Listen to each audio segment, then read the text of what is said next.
John Rivers, a dedicated firefighter in the small town of Maplewood, had long accepted the calm predictability of his days. No family to come home to, just the steady hum of routine and a house filled with silence. But fate had other plans. One tragic night, a devastating fire shattered the lives of 7 children, leaving them with nothing and no one. Faced with an impossible decision, John made a choice that would not only change his life, but challenge everything he thought he knew about family, sacrifice, and love. But how does a single man take on the weight of 7 young hearts, each carrying their own grief? How does a small, aging house become a home filled with warmth, laughter, and hope? The town of Maplewood was quiet that evening, the kind of stillness that settles in small towns, where everyone knows one another. John Rivers sat on the worn couch in his small living room, the faint hum of the TV filling the silence. His house was a simple 2-bedroom place with sparse furniture, a coffee table with scuffs from years of use, an old recliner by the window, and a shelf lined with a few books and framed photos of his days at the fire academy. At 42, John had given everything to his work. As Maplewood's most dedicated firefighter, he had responded to every call, no matter how small or dangerous. Yet, despite his deep ties to the community, he felt alone. His parents had passed years ago, and he had never married. Most of his nights ended just like this, quiet, solitary, and filled with the low ache of loneliness he never voiced aloud.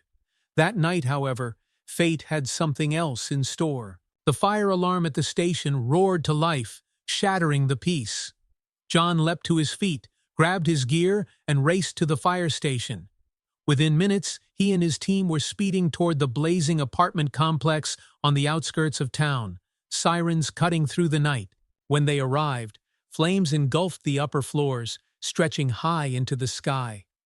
Thick black smoke poured from the windows, and terrified residents gathered outside, their faces illuminated by the orange glow. John jumped out of the truck and pulled on his helmet.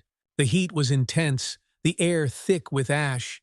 His captain shouted orders, but John's focus was drawn to the second floor, where he thought he heard faint cries. "Help us!" The voice was weak but unmistakable. Without hesitation, John bolted into the building. The wooden stairs groaned beneath his weight as he ascended, the fire spreading quickly. On the second floor, he found a small room where 7 children were huddled together, their wide, tear-filled eyes locked on him. The oldest, a girl around 12 with tangled brown hair, stepped forward. "Please," she whispered, her voice trembling, "we can't find our parents."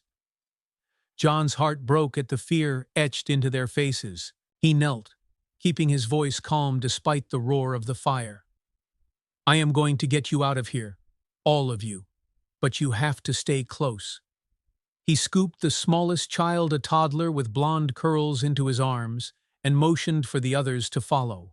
The hallway behind them was quickly becoming a wall of fire. "Stay low and follow me."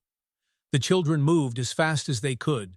They reached the first floor just as a loud crack split the air. A support beam crashed down, sending sparks flying.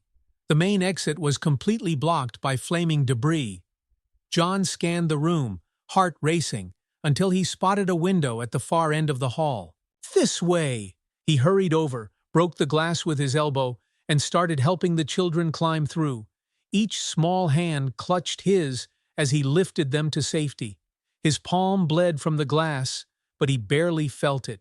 When the last child was out, John followed, collapsing onto the grass. He looked back at the building, now consumed by flames, knowing there was no hope for the parents who had lived on the top floor. The children huddled together, watching their home burn, their world reduced to ash. Neighbors and paramedics gathered around, but John could only focus on the grief in the children's faces.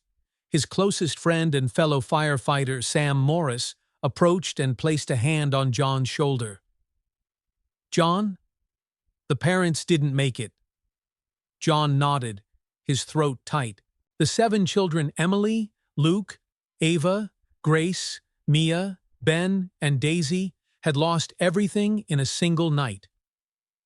The next morning, the sun rose over the blackened remains of the building. The smell of ash lingered in the air as families gathered, mourning the tragedy. John sat on the fire station steps, his eyes red from exhaustion and grief. The children's faces haunted him, the fear, the loss. He ran his hand through his hair, guilt weighing heavily on him. If we had gotten there sooner, he whispered to himself. If I had been faster. Sam sat beside him, his voice low.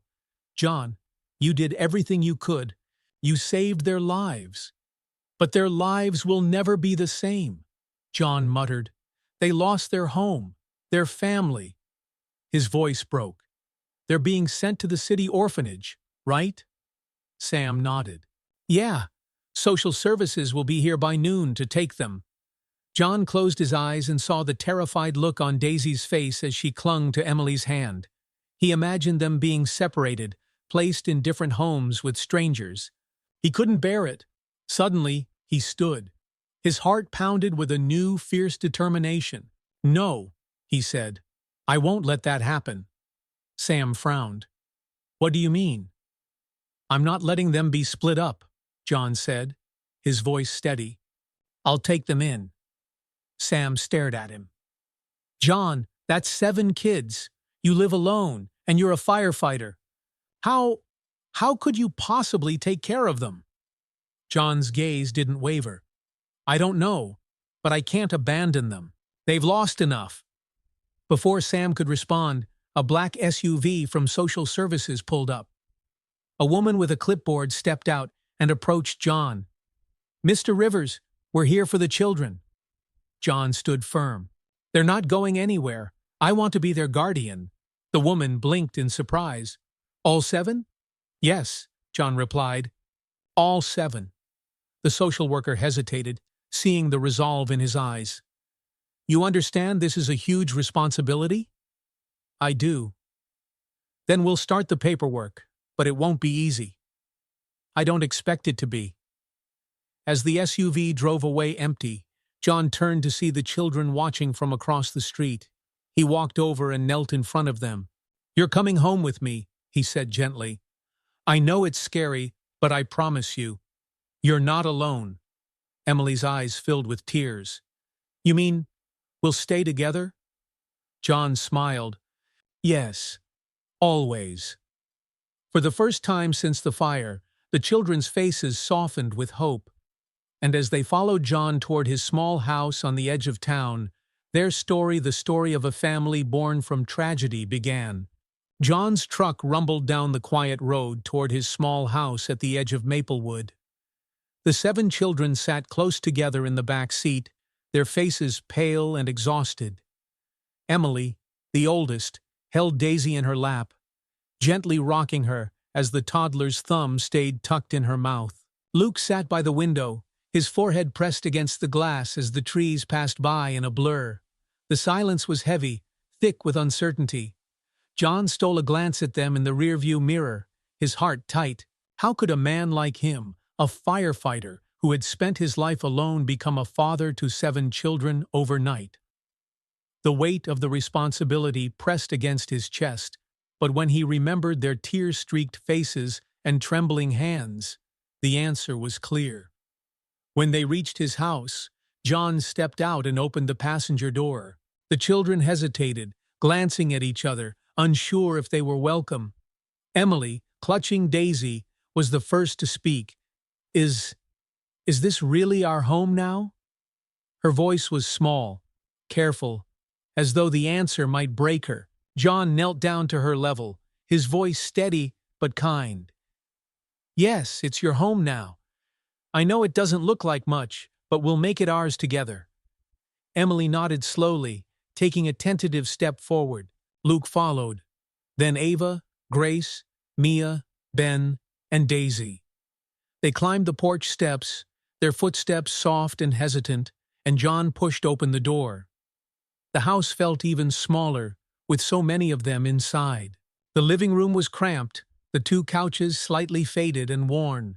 The kitchen table could barely seat 3 people, let alone 8. The walls were plain, the furniture sparse. The children stood in a huddle, glancing around nervously. John could see the unease in their eyes. They had just lost their home, their parents, and now they were in an unfamiliar place with a stranger. John clapped his hands together and forced a smile, trying to lighten the mood. "All right, who's hungry?" Ben's eyes lit up for a moment, but Ava whispered, "What if we're not allowed to eat yet?" John's heart clenched. "Of course, you can eat. This is your home now. You don't have to ask for permission." He walked into the kitchen.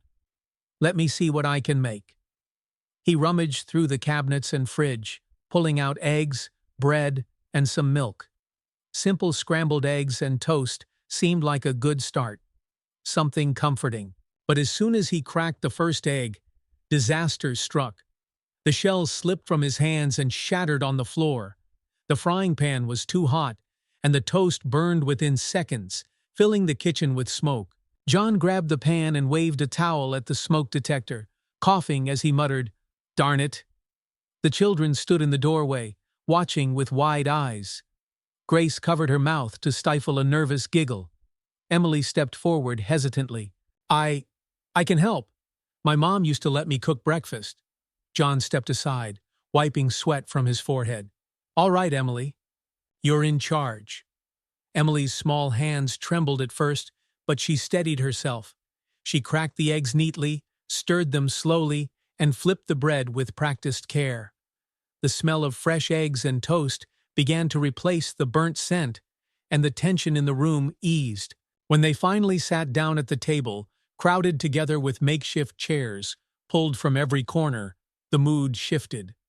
The silence was no longer heavy. It was peaceful. John watched as the children ate, their guarded expressions softening with each bite. Daisy smiled for the first time since the fire, crumbs on her cheeks. Mia offered her a napkin and whispered something that made her giggle. John took a deep breath. It was a small moment, but it felt like a victory. After dinner, he led them to the bedrooms. "It's not much yet," he said apologetically. "We'll make it better." The house only had 2 bedrooms. One was John's, and the other was empty except for a few mattresses he had borrowed from the station. "We'll figure out sleeping arrangements later. For now, we'll make do." Emily and the older kids took charge, helping Daisy and Ben settle into blankets on the floor. The younger children drifted off quickly, their small forms curled up together for warmth. John stood in the doorway, watching the dim light of the hallway cast a soft glow over their sleeping faces. Emily lingered near the window, staring out at the night sky. "Are you all right?" John asked quietly. Emily hesitated, then turned toward him. "What if this doesn't work? What if you decide you don't want us anymore?" John's heart sank. He walked over and knelt beside her. "That's not going to happen. I chose you, all of you. And I don't make promises I can't keep." Emily's chin quivered, but she nodded. "Okay." John rested a hand gently on her shoulder. "You've been so brave, Emily. You don't have to carry everything alone anymore." A tear slipped down her cheek. She wiped it away quickly, embarrassed. "Good night, Mr. Rivers." John smiled. "You can call me John, or whatever feels right." She nodded and climbed into bed beside her sisters. John turned off the light and closed the door part way, leaving a soft glow from the hallway. As he walked to his own room, exhaustion pressed down on him, but his heart felt fuller than it had in years. The house was no longer silent. It was filled with the quiet hum of breathing, of life. Just as he lay down, a knock at the front door startled him. He opened it to see his elderly neighbor, Mr. Harlan, standing with a toolbox in hand. "You're going to need help," Mr. Harlan grumbled. "7 kids? Your house looks like it's held together by luck." John blinked, surprised. You want to help?" Mr. Harlan shrugged. "You're not the only one who can step up for those kids. Now, are you going to invite me in, or should I fix your porch from out here?" John chuckled and stepped aside. "Come in. I could use all the help I can get."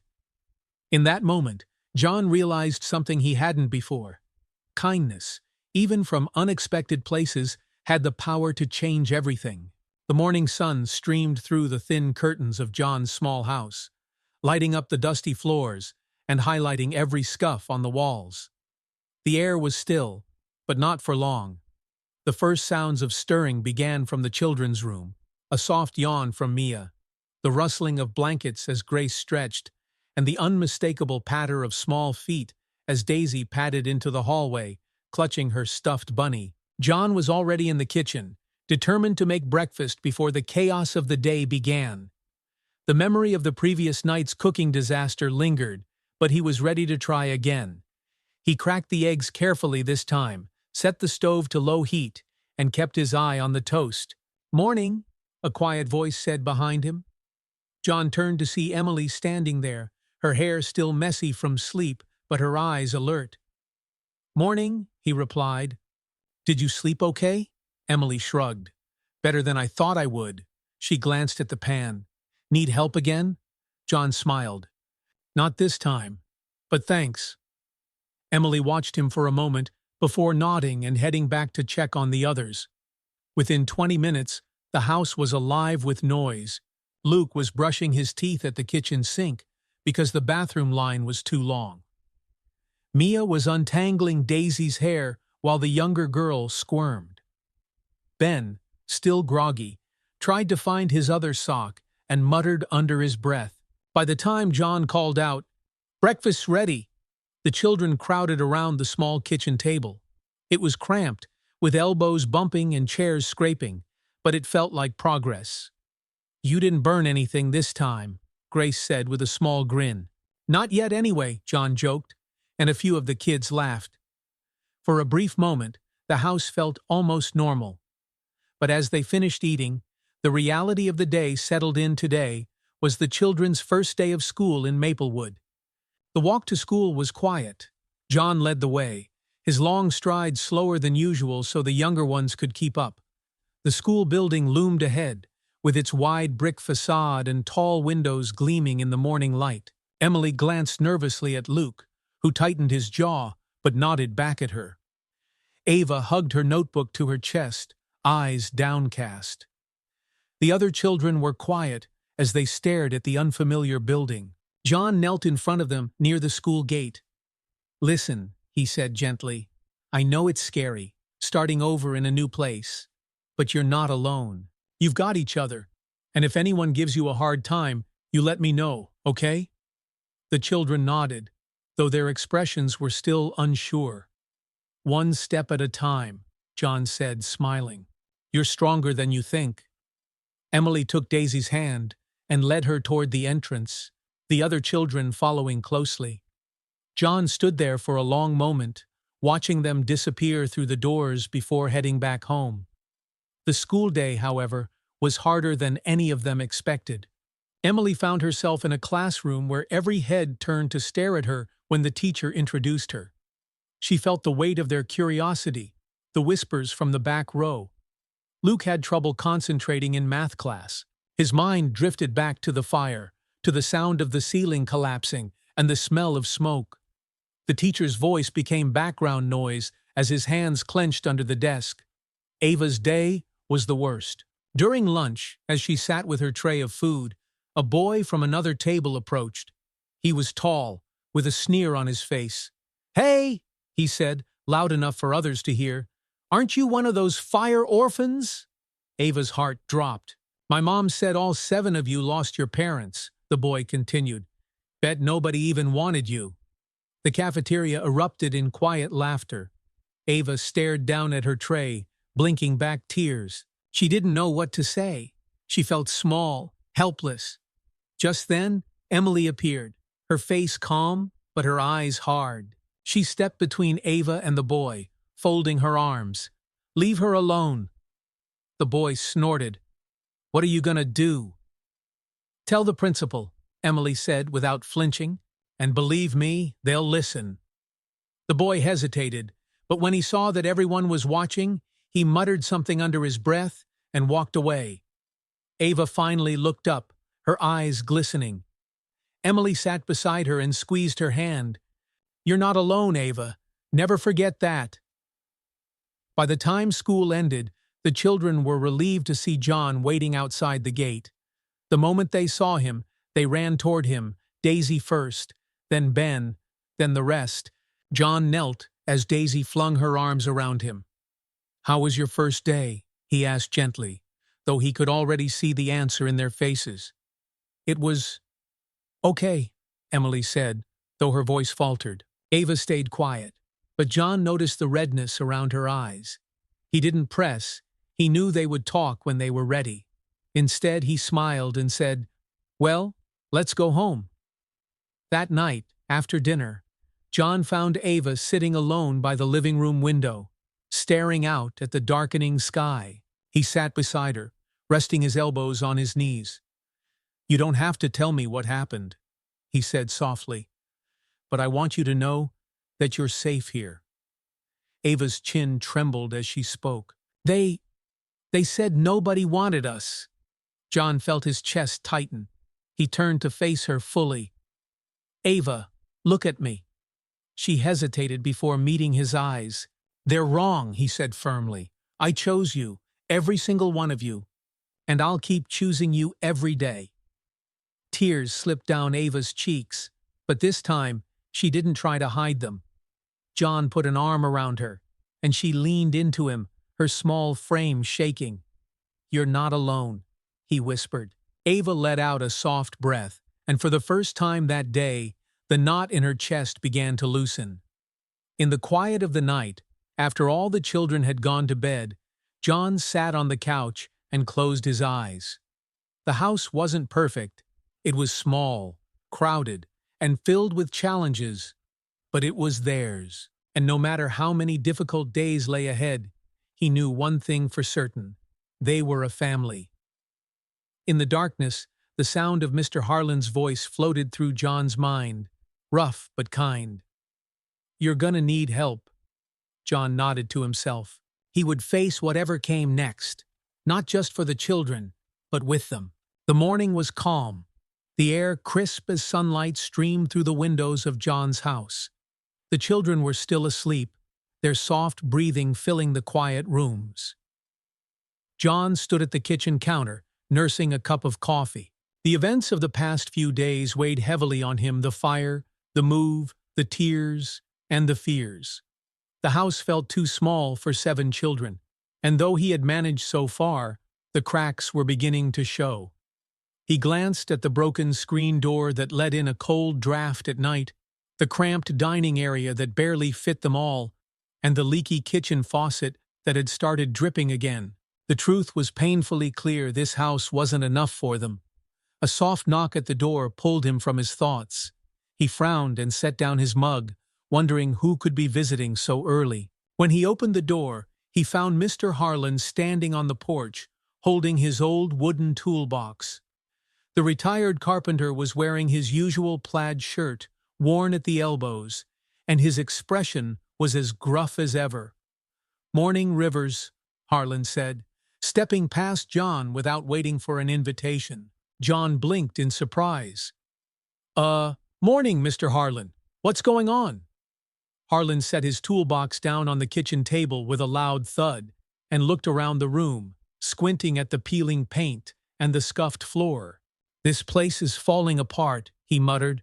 7 kids, huh? You're gonna need more than good intentions to make this work." John folded his arms. "I know that, but I'm doing the best I can." Harlan gave him a sideways look and opened the toolbox. "I didn't come here to lecture you, Rivers. I came here to help. You said you needed a bigger table? We're building one." John stared, caught off guard. "You want to help?" Harlan shrugged, his voice rough but sincere. "You're taking care of those kids. That's more than most people would do. I figure the least I can do is fix up this place so it feels more like home for them." John felt a lump in his throat and nodded. "Thanks, Mr. Harlan." "Just call me Harlan," he muttered as he pulled out a measuring tape and a saw. "Now grab that spare wood in the garage. We've got work to do." By the time the kids woke up, the house was filled with the hum of work. The sound of sawing and hammering echoed through the walls. Luke was the first to come out, rubbing his eyes. He stopped when he saw the planks of wood scattered across the living room, and Harlan crouched over a half-built table. "What's happening?" Luke asked, confused. John grinned, wiping sawdust off his hands. "We're building a new dining table, one big enough for all of us to sit together." Harlan looked up from his work. "Go wash your face, kid. You've got sawdust in your hair already." Luke blinked and let out a small laugh before running back toward the bathroom. The other kids trickled in, their curiosity piqued. Ben and Mia sat cross-legged on the floor, watching Harlan work with fascination. Emily hovered near the doorway, her arms crossed. She was always careful with new people, and John could see the wheels turning in her mind. Harlan noticed her too, and nodded in her direction. "You the oldest?" Emily nodded slowly. "Yes, sir." "Good. You're in charge of making sure your siblings don't mess with the tools while I'm working. Got it?" Emily blinked, surprised by his bluntness, then nodded again. "Okay." For the next few hours, the living room buzzed with activity. Harlan and John worked side by side, sawing and sanding. The kids helped in small ways, passing screws, holding measuring tape, or sweeping up the sawdust that gathered in piles.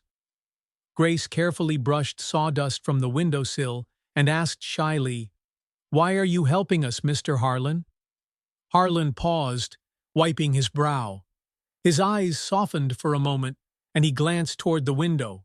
"Lost my wife a long time ago," he said quietly. "We were supposed to have kids, but it didn't work out that way. Guess I've been on my own for too long." He cleared his throat. "But this feels like the kind of thing I should have done a long time ago." The room grew quiet for a moment before John spoke up. "You're doing something good here, Harlan." Harlan grunted, but didn't argue. "Let's finish this table before the sun goes down." By late afternoon, the table was finished, a beautiful, sturdy piece with enough room for 8 chairs. The wood was smooth and polished, and John couldn't believe how quickly it had all come together. The kids gathered around, running their hands over the surface. Daisy clambered up onto a chair and grinned. "Now we can all fit." John chuckled. "That's right." He looked at Harlan, who stood back with his arms crossed, a small smile on his face. "I don't know how to thank you." Harlan waved a hand. "Don't mention it, but I'm not done yet. This house still needs work." John's heart swelled with gratitude. Harlan's help was more than just carpentry. It was an act of kindness that John hadn't expected, but desperately needed. That night, for the first time, the family sat together at the new table for dinner. The room felt warmer, more like home. Emily sat beside John, her eyes thoughtful. "Mr. Harlan, he's kind of grumpy, but he's nice." John laughed softly. "Yeah, he is." Emily looked around the table at her siblings, who were passing food and telling stories. "It's starting to feel like a real home." John placed a hand on her shoulder. "That's because it is." As the sky darkened and the stars began to appear, John felt something shift inside him. The challenges weren't over. They never would be. But for the first time in years, he didn't feel like he was facing them alone. There was hope here, in the laughter of the children, and in the unexpected kindness of others. And as they cleared the dishes and settled into their new routine, John knew that whatever came next, they would face it together. The morning sun rose slowly, casting a golden glow over Maplewood as John hurried the children through their morning routine. The new dining table had become the centerpiece of their bustling mornings, a place where cereal bowls clinked, milk was poured, and shoes were tied while toast was nibbled on between brushing hair and packing school bags. Emily sat at the head of the table, calmly double-checking everyone's things. "Luke, you forgot your math folder. It's on the couch." Luke groaned and ran to grab it, his backpack bouncing behind him. Meanwhile, Ben was struggling to put on his jacket. "Dad, my sleeve is stuck," he whined. John walked over, gently tugging the sleeve free. "There you go, buddy. And remember, no more running in the hallways, okay? Let's keep today a good day." The word dad still caught John off guard. Ben had started calling him that a few days earlier, and though John hadn't said anything at the time, it had filled him with quiet pride. As the kids lined up by the door, ready for school, John crouched in front of Daisy, who clutched her bunny tightly. "You'll do great today," he whispered. Daisy nodded but didn't speak. She still struggled to feel comfortable in crowded spaces. "Emily will be there if you need her," he reminded her, giving her a gentle smile. With lunchboxes in hand, the children marched toward the school. John walked with them, savoring these moments. When they reached the gate, he knelt again and looked them each in the eye. "Be kind to each other. You're not alone in this. Remember, one step at a time." Emily nodded firmly. "We'll be okay." John watched as they disappeared inside, his heart tugging in both pride and worry. He wanted so badly for them to fit in, to feel safe. But he knew from experience that school could be a tough place for new kids, especially for kids who had been through so much. Inside the school, the morning began smoothly enough. The teachers introduced the children to their classmates, and for a while, the lessons carried on without issue. But as the lunch bell rang, things began to unravel.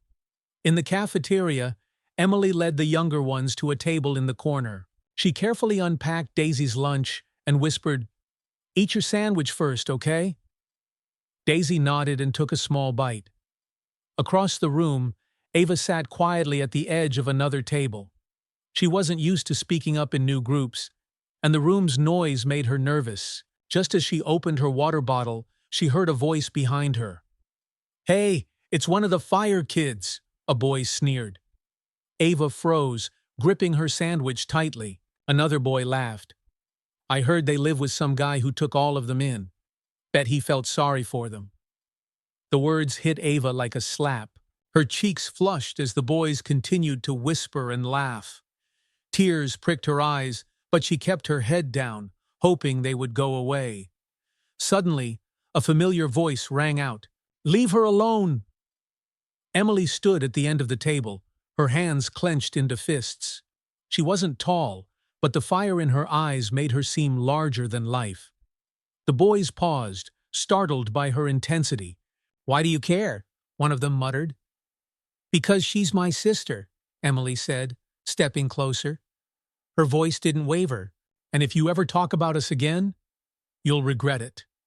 The boys exchanged nervous glances before slinking away, muttering under their breath. Ava finally looked up, her eyes glassy with unshed tears. "Thanks, Emily," she whispered. Emily sat beside her and put an arm around her shoulders. "You don't have to fight alone," she said softly. "We've got each other." By the end of the school day, the mood had shifted. Daisy had managed to get through story time without holding Emily's hand the entire time. A small but important victory. Luke scored a goal in gym class and earned a few high fives from his classmates. Even Mia, who rarely spoke up, answered a question correctly in science class and earned a smile from her teacher. But Ava was quiet as they walked home. Her head stayed down, her shoulders hunched. John noticed immediately when they reached the house. The moment they stepped inside, Ava dropped her bag and headed for her room without a word. John hesitated, glancing at Emily, who gave him a knowing look. "I'll talk to her," she said. John shook his head gently. "No, I've got this one." He walked down the hallway and found Ava sitting on the bed, staring out the window. He knocked softly. "Can I come in?" Ava didn't answer, but didn't stop him either. He sat beside her, keeping a comfortable distance. "I heard about what happened today," John said quietly. "Emily told me." Ava's chin trembled. "They said no one wanted us, that you only took us in because you felt bad." Her voice cracked as she finished. John's heart ached. He took a slow breath before responding. "Ava, I didn't take you in because I felt sorry for you." He turned to face her. "I chose you because I care about you. I chose all of you because I wanted a family, and now we are one. No matter what anyone else says, that doesn't change." Ava's eyes filled with tears again, but this time she let them fall. She leaned into John's side, and he wrapped an arm around her. "I'm scared they'll always see us as different," she whispered. John pressed his chin to the top of her head. "You might be different," he said gently, "but different doesn't mean worse. You've been through more than they ever will, and you're still standing. That makes you strong, Ava. You'll see. One day they'll see it too." Ava stayed in his arms for a long time. When she finally pulled back, her face was puffy from crying, but her eyes held a glimmer of hope. "Okay," she whispered. That night at the dinner table, the mood was brighter. Ben was cracking jokes, and Mia was doodling animals on the corner of her homework sheet. Emily shared the day's stories, and even Ava managed a small smile when Luke did a funny impression of their science teacher. John sat back and watched them, a quiet pride swelling in his chest. The world outside might still be harsh, but inside this house, they were a family, and no one could take that from them. The days after Ava's breakdown passed more smoothly than John expected. There were still the usual morning rush shouts about missing socks, cereal spills, and last-minute trips back inside for forgotten lunchboxes. But there was also something new. Laughter. Small moments of joy that felt like cracks of sunlight after a long storm. At the breakfast table, Ben was playing with his spoon, balancing it on his nose while Mia giggled behind her glass of juice. John couldn't help but smile as he poured himself a second cup of coffee. Emily was checking everyone's homework as usual when she suddenly said, "Mr. Carter announced a science fair today." Luke looked up from his cereal. "What's the project?" Emily shrugged. "He said we could work in groups. I was thinking maybe Grace could do something. She's really smart." All eyes turned to Grace, who sat quietly with her toast half-eaten. Her cheeks flushed under the attention. John gave her an encouraging nod. "That sounds like a great idea, Grace." Grace tucked a strand of hair behind her ear. "Maybe I could build a volcano. I've always wanted to try." Luke grinned. "A volcano that explodes? Awesome!" Grace smiled shyly, her eyes brightening at the thought. It was a small spark, but John could see that it meant something to her, a chance to shine in a way she hadn't yet. Later that afternoon, when the children returned from school, Grace was practically glowing with excitement. She pulled out a stack of paper and started drawing diagrams for her project. John watched from the kitchen as she explained her ideas to Mia, who sat cross-legged on the floor, nodding along with fascination. Meanwhile, Luke and Ben were chasing each other around the backyard, kicking an old soccer ball between them. The sound of their laughter filled the air as the sun began to set, casting a golden glow over the yard. Just as John was wiping down the counters, there was a loud cry from the living room. "That's mine!" Caroline shouted, clutching a worn notebook tightly. "You can't just take it!" Ben stood in front of her, his face red. "I just wanted to look at it. You never share." John dropped the dish rag and walked into the room, his voice calm but firm. "All right, what's going on here?" Caroline's face was flushed with anger as she clung to the notebook. "It's my drawing book. Ben tried to take it without asking." Ben's lower lip trembled. "I didn't mean to rip the page." John sighed and crouched down, resting a hand on each of their shoulders. "Ben, if you want to look at someone's things, you have to ask. And Caroline, it's okay to say no, but maybe there's a way to share when you're ready." Caroline looked at the torn page in her notebook, then back at Ben's guilty face. She let out a small sigh. "Fine. You can look, but you have to promise to be careful." Ben's face lit up. "I promise." John smiled as the tension melted. These moments, he realized, were just as important as the big victories. They were the building blocks of a family. Later that evening, as the kids settled down for bed, John noticed Mia lingering in the hallway.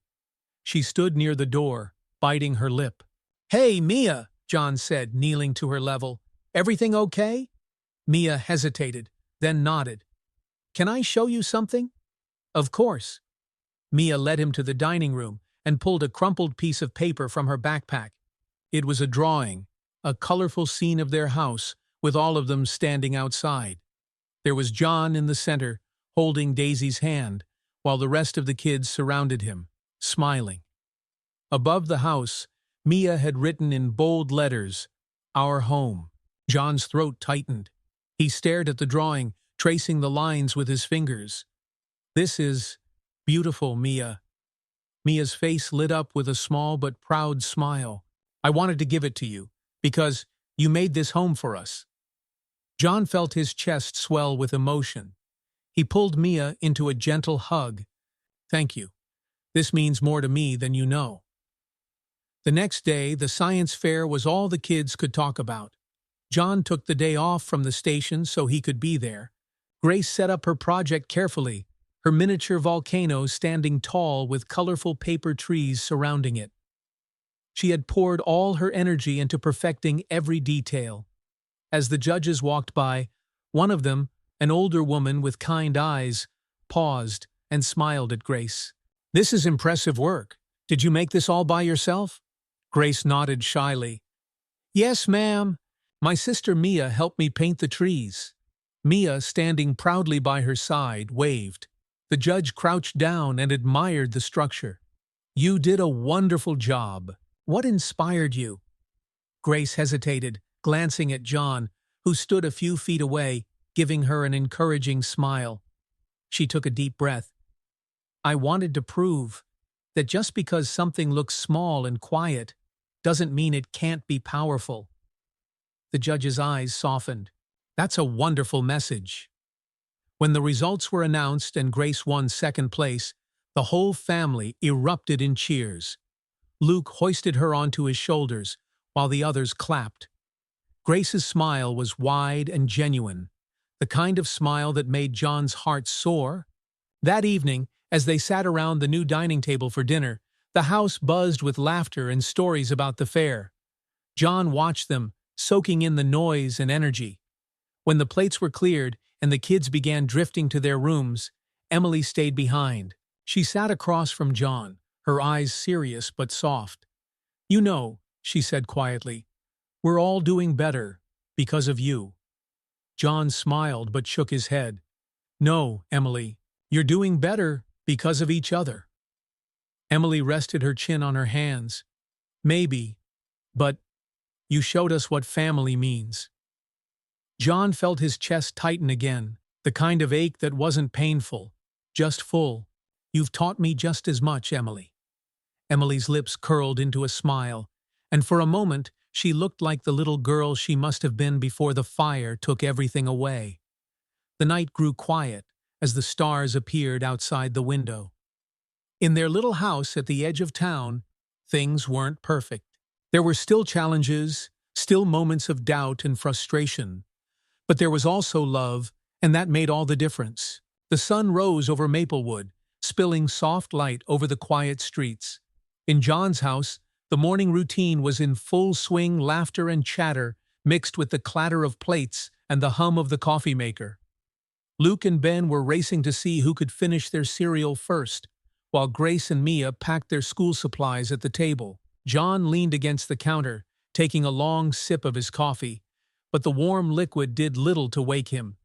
He rubbed his chest absently, a dull tightness spreading from his sternum to his shoulders.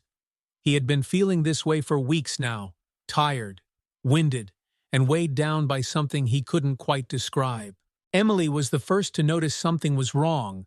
She was always watching, always paying attention. "Dad?" she said, her voice soft but wary. John smiled faintly. "I'm fine, Emily, just tired." Emily frowned but didn't push further. "Okay, but maybe you should rest after you drop us off at school today." John ruffled her hair gently. "Deal." The walk to school felt longer that morning. By the time they reached the gate, John was breathing harder than usual, though he tried to hide it. Daisy tugged at his hand, her small voice breaking through his thoughts. "You'll pick us up after school, right?" John nodded. "Of course, sweetheart." The kids waved as they disappeared through the doors, their backpacks bouncing with each step. John watched them for a moment before turning to head home. But as he crossed the street, his vision blurred and his chest tightened again, this time sharper, heavier. A cold sweat broke out across his brow, and before he could steady himself, his knees buckled. The ground rushed up to meet him. When John opened his eyes, he was in a hospital room. The white ceiling tiles above him seemed too bright, and the steady beeping of a heart monitor filled the air. He blinked slowly, his mind piecing together what had happened. "John?" He turned his head to see Emily, Luke, and Ava standing by his bedside. Emily's eyes were wide with worry, her hands gripping the edge of the bed. "Hey," John said, his voice hoarse. "Dad, you scared us." Ava's voice trembled, and she wiped her eyes quickly. The doctor, a kind-looking man with silver-rimmed glasses, entered the room, holding a clipboard. "Mr. Rivers, you had a minor heart episode. Nothing life-threatening, but it's a warning sign. You have a condition that has been developing for some time." John's heart sank. "How serious is it?" The doctor gave a sympathetic nod. "Serious enough. You need surgery to repair the issue. Without it, the strain on your heart will get worse." A heavy silence filled the room. John's mind spun with the weight of the news.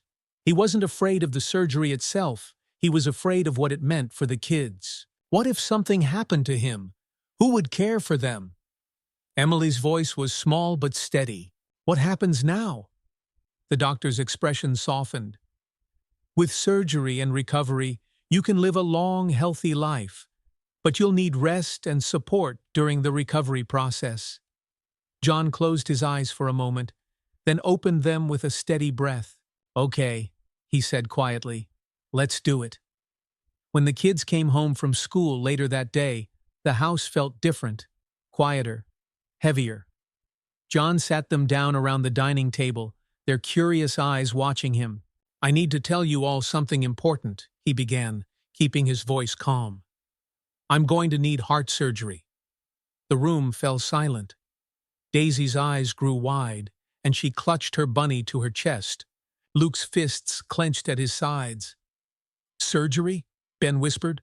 Will you be okay?" John nodded firmly. "Yes, the doctors are going to help me, but after the surgery, I'll need to rest for a while. That means I'll need your help at home." Mia's lip quivered, but she tried to stay brave. "We'll help," she said softly. Emily leaned forward, her eyes filled with a quiet determination. "We've got this. We'll take care of everything." John felt his throat tighten. He had tried so hard to protect them, but now they were stepping up to protect him. The morning of the surgery arrived quickly. The kids woke up early to pack a small bag of things John might want. Daisy packed his favorite book, and Mia slipped in the drawing she had made of their family. As they stood in the hospital room, the nurses prepared to wheel John into the operating room. Sophia hugged him tightly, whispering, "Please come back to us, Dad. We need you." John swallowed the lump in his throat and nodded. "I'll come back, I promise." The wait felt like an eternity. The kids sat in the waiting room, huddled together in silence. Emily paced near the window, her fingers twisting nervously. Luke finally broke the silence. "He's the strongest person I know," he said quietly. "He's gonna make it." Ava nodded fiercely. "Yeah," he promised. After what felt like forever, the doctor reappeared, pulling down his mask. "The surgery was a success," he said with a smile. "He'll need time to heal, but he's going to be okay." Tears of relief streamed down their faces as they hugged each other tightly. Over the next few weeks, the kids became John's caregivers. Emily took charge of organizing his medications and setting up a resting spot near the window where he could sit comfortably. Luke helped him with his daily walks around the living room, making sure he didn't push himself too hard. Mia brought him her drawings each day to brighten his mood, and Daisy sat by his side with her bunny, keeping him company during quiet afternoons.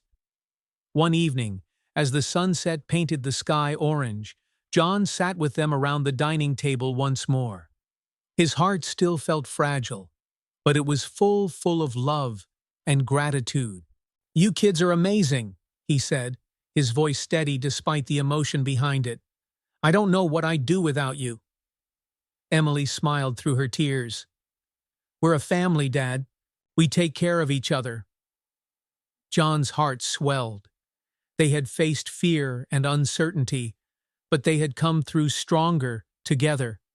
He had once feared that taking in these 7 children would be impossible, but now he realized they had saved him just as much as he had saved them. As they laughed and shared stories late into the night, John knew one thing for certain. Whatever challenges lay ahead, they would face them side by side, bound by love, resilience, and hope. John's recovery was slow but steady. Each morning, sunlight filtered softly through the curtains in the living room, where he spent most of his time resting. His chair was pulled close to the window, where he could see the kids playing in the yard after school. He'd often catch himself smiling at their laughter, an antidote to the lingering ache in his chest. Emily was always nearby, making sure everything ran smoothly. She was a natural leader, keeping the house in order while still looking after her siblings. But John noticed the way her shoulders slumped when she thought no one was looking, the way she rubbed her tired eyes at the end of the day.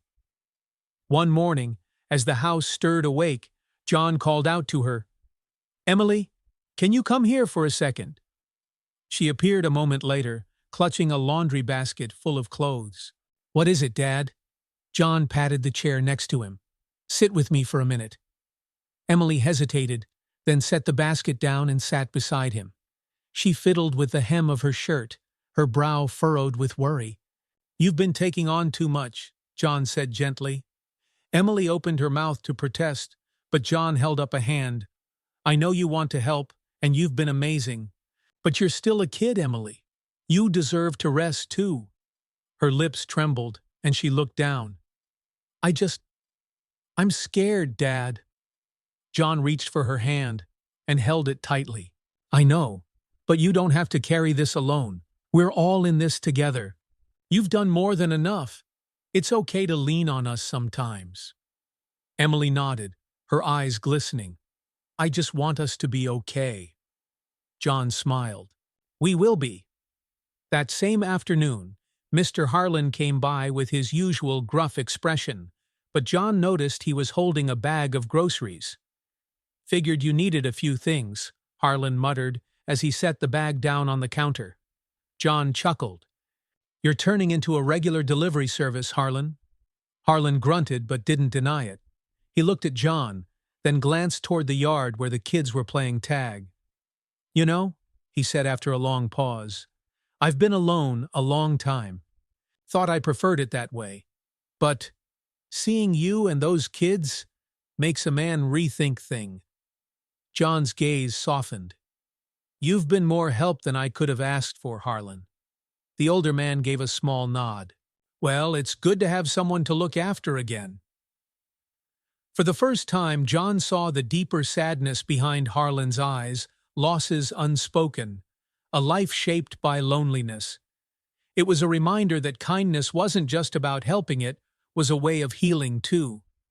The weeks passed in a blur of small victories and quiet setbacks. Luke had taken on the role of cheerleader, making sure John never missed his afternoon walks around the house. "Come on, Dad," Luke urged one afternoon, walking backward as John shuffled forward. "One more lap." John chuckled, his breath shallow but steady. "You're starting to sound like my old coach." "Good," Luke laughed. "That means I'm doing my job." Ben followed close behind with Daisy, who clung to her stuffed bunny and skipped beside John. "We're cheering for you, Dad," Ben called out. John's heart swelled as he made it to the end of the hallway and collapsed into his chair with an exaggerated sigh. "I think I deserve a medal," he joked. Daisy giggled and handed him her bunny. "Here, you can borrow Mr. Floppy as a prize." John held the bunny close, pretending to inspect it. "This is the best award I've ever received." But even as the house filled with laughter, The weight of John's surgery still lingered in quiet moments. The kids worried, though they tried not to show it. The most difficult moment came the night before John's follow-up appointment, his first since the surgery. The children sat around the dining table, unusually quiet as they ate dinner. The thought of what the doctor might say weighed on all of them. After dinner, John noticed that Ava had slipped away to the back porch. He found her sitting on the steps, staring up at the stars. "Mind if I join you?" he asked softly. Ava shook her head, and John sat beside her.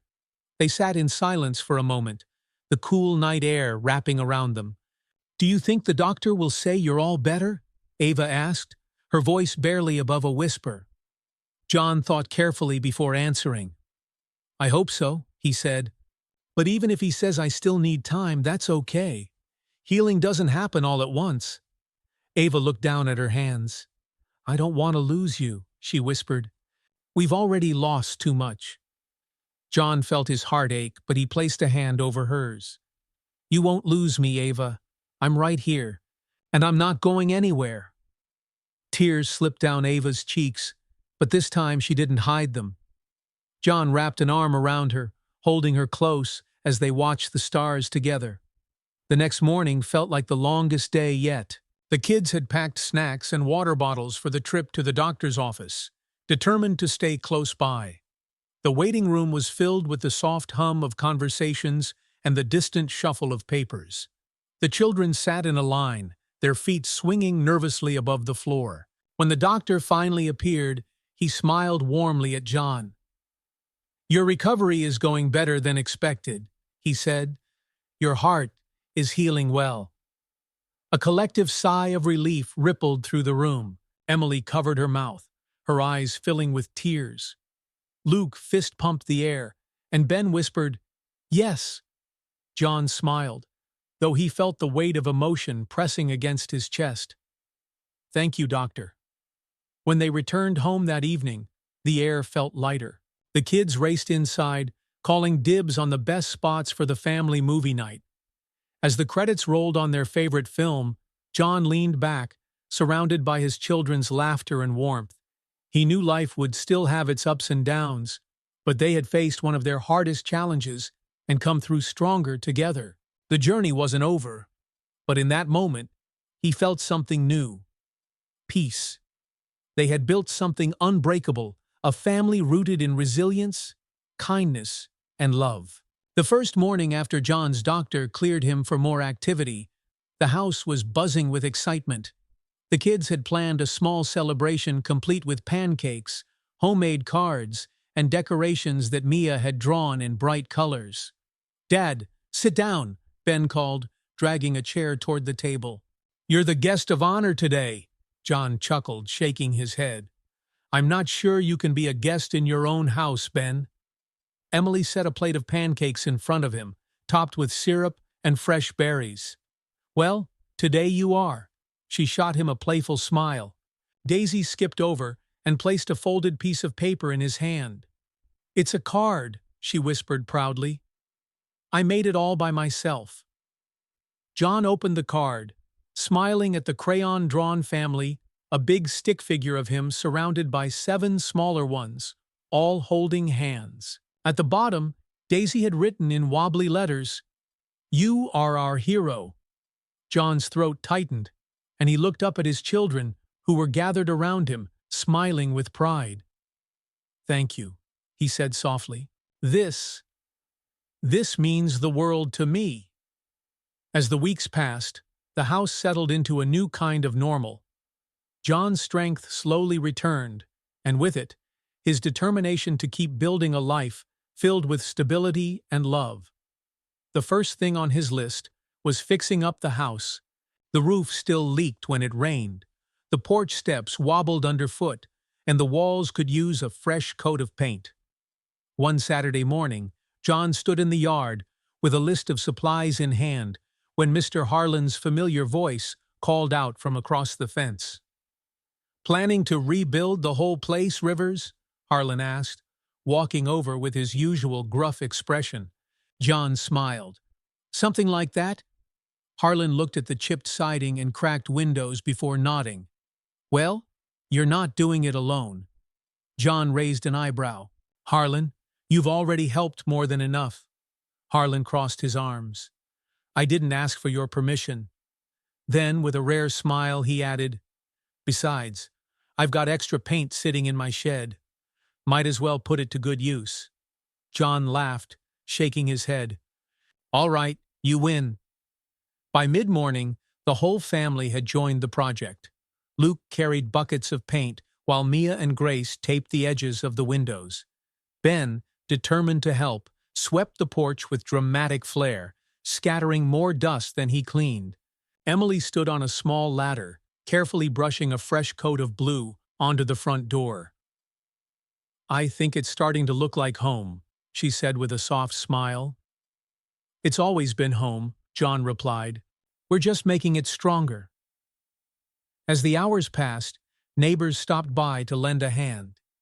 Mrs. Green from down the street brought lemonade, and Mr. Thompson helped replace the broken porch steps.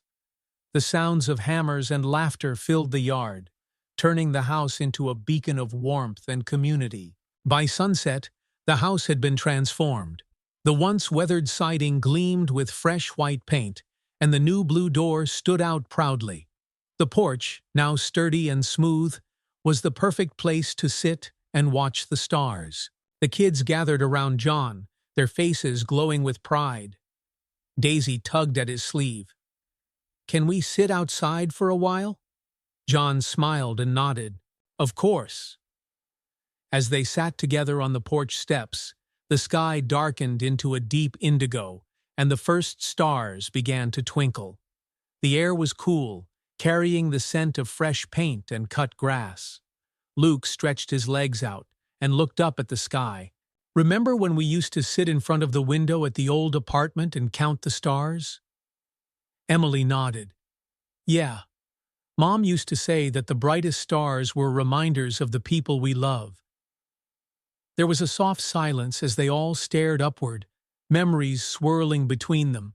John reached out and took Daisy's hand, then Mia's. One by one, the kids closed the circle, holding hands. You know, John said quietly, we've been through a lot, more than most people our age or my age, he added with a smile. But look at us. We're still here. We're still standing. Emily's eyes shimmered with emotion. Because of you. John shook his head. No, because of all of us. We've held each other up. We've made this family together. Luke gave a lopsided grin. Even when we argue about who gets the last pancake? John chuckled. Especially then. That night, after the kids had gone to bed, John stayed out on the porch, soaking in the quiet. The house was brighter now, not just because of the new paint, but because of the love it held within its walls. The front door creaked open, and Emily stepped outside, wrapping a blanket around her shoulders. She sat beside John and rested her head against his shoulder. I'm proud of us, she whispered. John's heart swelled with warmth. Me too. They sat in silence for a while, watching the stars above. John knew that life would still throw challenges their way. There would be setbacks and moments of doubt, but he also knew that this family, their family, was built to last. Do you ever think about how far we've come? Emily asked softly. John smiled. Every day. The next morning, when the sun rose over Maplewood, it cast a golden glow over the newly rebuilt house. Neighbors walked by and waved, nodding in admiration at the transformation. Inside, the house was filled with the familiar sounds of life. Ben and Luke arguing over cereal, Mia humming as she sketched at the kitchen table, and Daisy giggling as John tried to braid her hair. As they gathered around the breakfast table, John looked at each of their faces, their bright eyes, their smiles, their resilience, and felt an overwhelming sense of peace. This house, once quiet and empty, had become a home, and no matter what lay ahead, John knew that they would face it together. The morning was peaceful, filled with the scent of pancakes and the sound of laughter drifting from the kitchen. Sunlight poured through the windows, reflecting off the freshly painted walls. The house felt warmer, brighter, a testament to the journey they had been on together. John sat at the head of the table, his cup of coffee in hand, as he watched the children buzzing around. Mia was showing Daisy how to make shapes with her pancake batter, giggling as the blobs turned into messy hearts.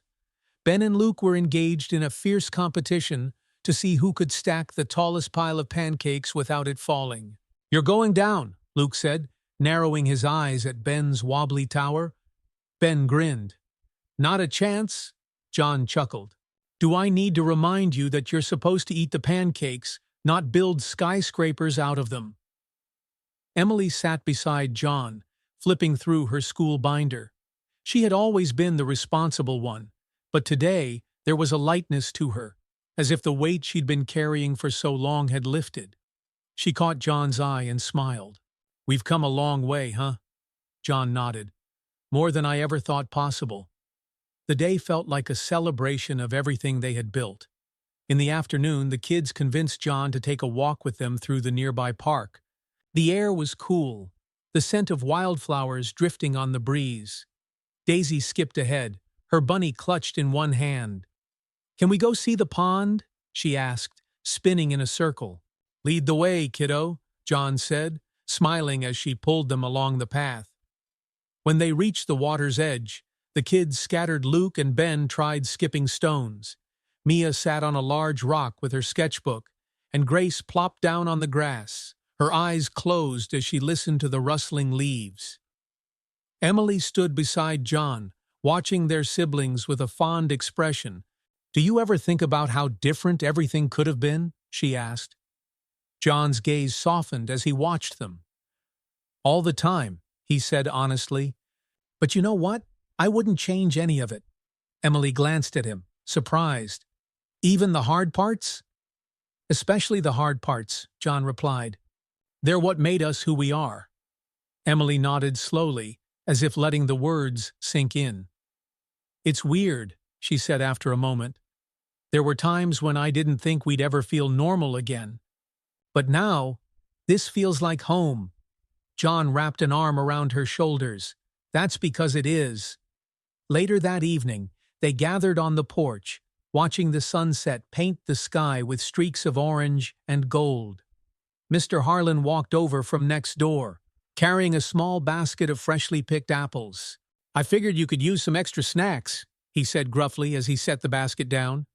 John smiled. "Thanks, Harlan. You've been part of this journey just as much as we have."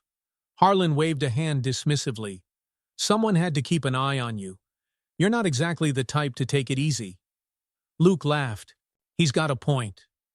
The porch was filled with laughter as they passed the apples around, enjoying the simple sweetness of the moment. As the stars appeared overhead, the kids drifted back inside to get ready for bed. John stayed behind, sitting on the porch steps with Emily and Mia. Mia leaned her head against John's arm. "Do you think everything will stay like this?" she asked softly. John looked up at the sky, the familiar ache in his heart replaced by something steady and sure. "Things will change," he said. "That's life. But no matter what happens, we'll always have this. We'll always have each other." Emily reached for Mia's hand, squeezing it gently. "We've made it this far. We can handle anything." Mia smiled sleepily, comforted by the quiet certainty in their voices. The next morning, the house was filled with the usual chaos. Shouts of, "Where's my other shoe?" and "Did anyone see my notebook?"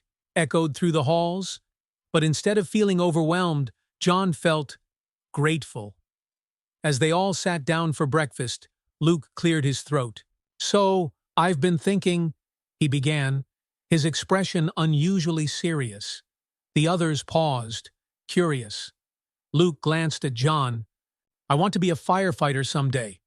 Like you." The room went silent for a moment before breaking into excited murmurs. John felt his chest tighten with pride. "That's a big decision, Luke. Are you sure?" Luke nodded. "Yeah. You showed me that being brave doesn't mean not being scared. It means doing the right thing, even when it's hard. I want to be like that." John's eyes shimmered with emotion. You already are. The months passed quickly after that, filled with small but significant milestones. Grace's science project won first place at the state fair. Mia's sketches were displayed in a local art show. Ben learned to ride his bike without training wheels, and Daisy finally let go of her fear of the dark. John watched them grow with a quiet pride that only deepened with time. The moments of chaos and imperfection no longer felt like obstacles, they were proof of life, proof that they were moving forward. Years later, on a warm summer afternoon, the family gathered for a reunion at the house. The children, now young adults, filled the porch with laughter and stories of their latest adventures. Emily had become a teacher, inspiring her students with the same strength she had found in herself. Luke had just been accepted to the Fire Academy. Ava was pursuing law, determined to help families stay together. John sat in his favorite chair, watching them with a heart so full it felt like it might burst. When Emily came to sit beside him, he gave her a knowing smile. "You said it yourself," she whispered. "We're still standing." John reached for her hand, squeezing it gently. "We always will be." The sun dipped below the horizon, casting a golden glow over the house that had once felt too small and quiet, now bursting with life and memories. John looked at his family and knew that their story wasn't about where they came from, it was about where they had arrived.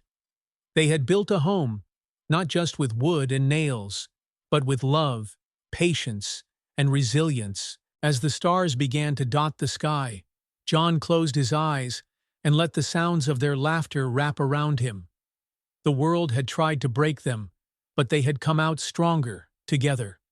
Because that's what family does, it endures. And this family, built not by blood, but by choice, would endure forever. Thank you for joining us on this heartwarming journey of resilience, love, and the bonds that create a family. No matter how difficult life becomes, kindness and hope can turn even the darkest moments into something beautiful. If this story inspired you, we invite you to like this video and subscribe to our channel for more stories that celebrate the strength of the human spirit. Your support motivates us to keep sharing uplifting stories that remind us all of the power of compassion and perseverance. Thank you for being part of our community. See you in the next story.